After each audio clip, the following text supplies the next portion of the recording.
I am, in fact, making a part 2 of this shit. The thing is, you have him and his son, Adri, Adri, I'm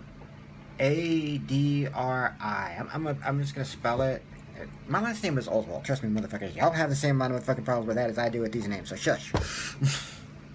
So we have Taja Nalla, who is a really strong, and he could restrain Dracula. He was so fucking strong in this comic.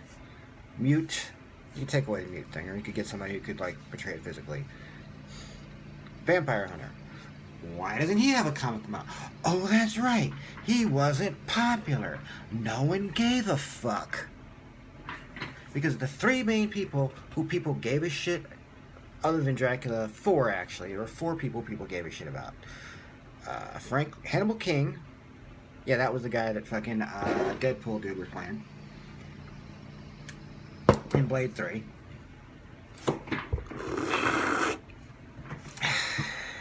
Yes, I'm sipping at the end of the beer. It wasn't catching any attention, so I just stopped filming me just sipping on the beer.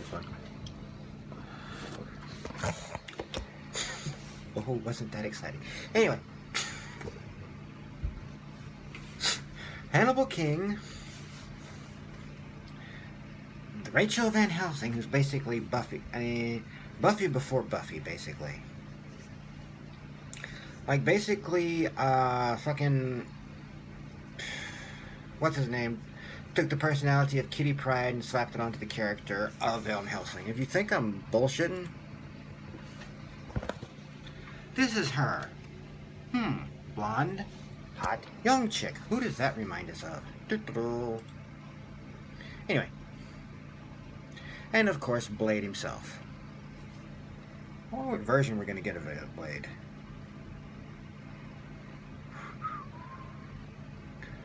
Because Blade didn't look the same in his first appearance. You see, the BMF we got from the movies is a redesign. And yes, I'm looking forward to seeing Mashal Ali, because this guy is a damn good actor. Everything I've seen him in has been pretty cool. So I think the movie would be good if they don't lean into the Muslim thing to try to, you know, SJW the fuck out of it, because we've got a cool character. But it's no longer to the point where anybody's all going to be all woo-woo about it, so, you know. But this is the Blade everybody knew when I was a kid. And actually, to be honest, nobody knew who the fuck he was, because Blade's popularity had waned by the time I had gotten anywhere, because I was born in 74. His first appearance is like a year after I was born, and yeah, a small child is not reading Blade comics, okay? He's running around decapitating fucking, you know, vampires and shit, and these were not, you know, the glittery bullshit vampires. These were the holy shit fuck. If you've seen the movie, Vampire, what was it? The one with James Wood, that one. That was how vampires were treated when I was a kid. There wasn't no sparkly. There wasn't motherfuckers running around dressed in little outfits and all this other bullshit and like trying to hump children that have no personality. No. They were seductive. They were cool. They were badass, and then they would chop people up and just scare the living fuck out of you. And I'm hoping they're bringing back that version of vampires. I'm pretty sure they're probably not going to bring back Deacon Frost back.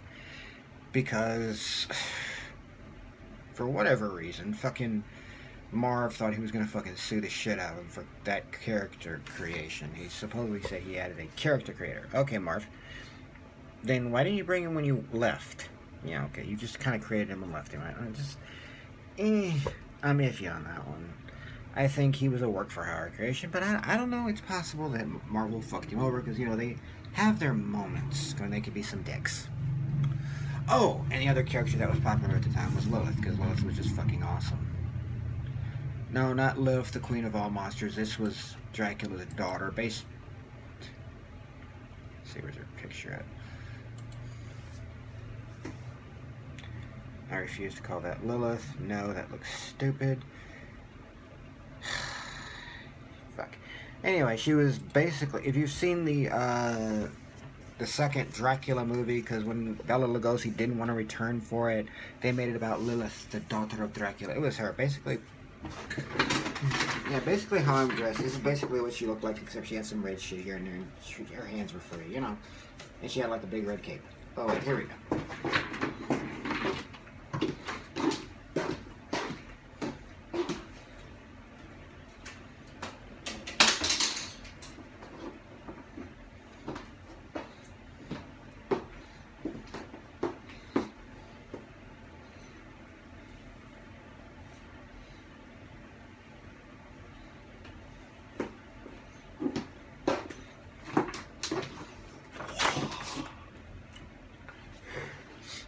There, Lilith. That was Lilith, basically. No, she wasn't trans. Shut the fuck up. There wasn't any trans back then. Well, there was. But anyway. Oh, sorry. Anyway. Wasn't as... She wasn't. So, anyway, she was probably based on the movie, the second Dracula movie where they had about Dracula's daughter and shit. So, yeah. But she wasn't, yeah. She had just as much... Hell, she had more cleavage showing. The girl had more cleavage showing. Hers didn't stop where mine is, like right here. Hers would come all the way to fucking here.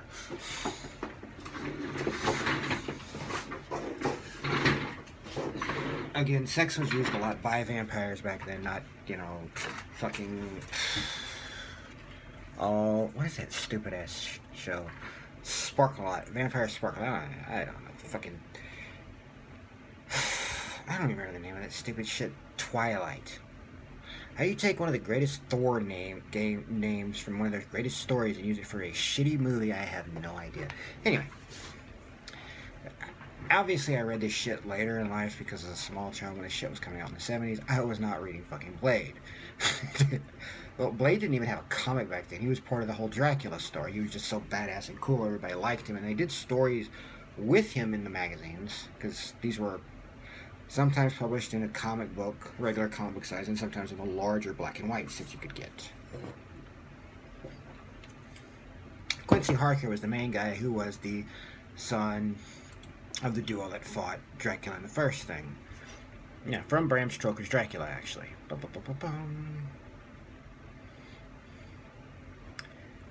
Yeah, Mina and fucking... Yeah.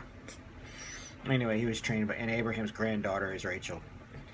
I don't know how the fuck she's his granddaughter.